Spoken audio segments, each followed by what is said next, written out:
ಮೈಸೂರು ತಿಮ್ಮರೋಡಿ ಅವರ ಗಡೀಪಾರ ಆದೇಶವು ಕೂಡ ಆಗಿದೆ. ನೋಡಿ, ಗಡೀಪಾರ ಆದೇಶ ಇವತ್ತು ಕಾನೂನು ಪ್ರಕಾರನೇ ಆಗ್ತದೆ. ಯಾರಿಗಾದರೂ ಗಡೀಪಾರು ಮಾಡಬೇಕಾದ್ರೆ ಸುಮ್ಮನೆ ನಾವು ಮಾಡಲಿಕ್ಕೆ ಆಗೋದಿಲ್ಲ. ಅದಕ್ಕೆ ಕೆಲವು ಮಾನದಂಡಗಳಿರ್ತವೆ. ಆ ಮಾನದಂಡಗಳು ಫುಲ್ಫಿಲ್ ಆದರೆ ಮಾಡ್ತಾರೆ.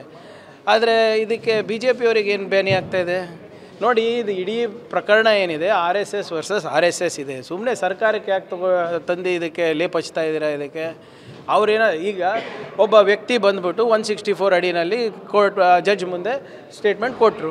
ಅದ್ರ ಮೇಲೆ ಆ್ಯಕ್ಟ್ ಮಾಡೋದು ನಮ್ಮ ಜವಾಬ್ದಾರಿ. ಆ್ಯಕ್ಟ್ ಮಾಡಿರಲಿಲ್ಲ ಅಂದರೆ ನೀವು ಯಾಕೆ ಆ್ಯಕ್ಟ್ ಮಾಡಿಲ್ಲ ಅಂತ ಕೇಳ್ತಿದ್ರು.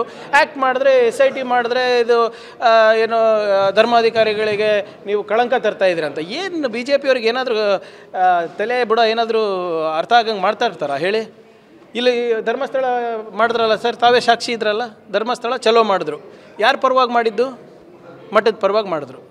ಧರ್ಮಸ್ಥಳ ವೇದಿಕೆ ಇಳಿದ ತಕ್ಷಣ ಯಾರ ಮನೆಗೆ ಹೋಗಿದ್ರು? ಸೌಜನ್ಯ ಅವ್ರ ಮನೆಗೆ ಹೋಗಿದ್ರು. ಈಗ ಸೌಜನ್ಯ ಅವ್ರ ಮನೆಯಲ್ಲಿ ಅವ್ರ ಸಂಬಂಧಿಕರು ಯಾರ ಹೆಸರು ಹೇಳಿದ್ರು? ಅಂದರೆ ವೇದಿಕೆ ಹತ್ತಿದಾಗ ಒಬ್ಬರು ಪರ, ಇಳಿದಾಗ ಅವ್ರ ವಿರುದ್ಧನಾ?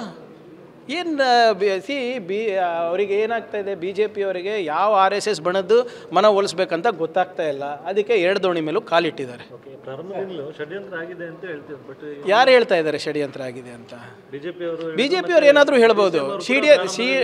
ನೋಡಿ, ವಾಟ್ ಎವರ್ ಇಟ್ ಈಸ್, ಷಡ್ಯಂತ್ರ ಹೇಗಾಗಿದೆ ಅಂತ BJP ಅವ್ರು ಬಿಚ್ಚಿ ಹೇಳಿ. SIT ತನಿಖೆನ ನಾವು ಮಾಡ್ತಾ ಇದ್ದೀವಲ್ಲ. SIT ತನಿಖೆ ಮಾಡಬೇಕು ಅಂದ್ಬಿಟ್ಟು ಇವರೇ ಒತ್ತಾಯ ಮಾಡಿದ್ರಲ್ಲ BJP ಅವರು. ನೋಡಿ, BJP ಅವ್ರ ಹತ್ರ ನಾವು ಯಾವುದೇ ರೀತಿಯಾದಂಥ ಪಾಠ ಕಲಿಯೋದಿಲ್ಲ.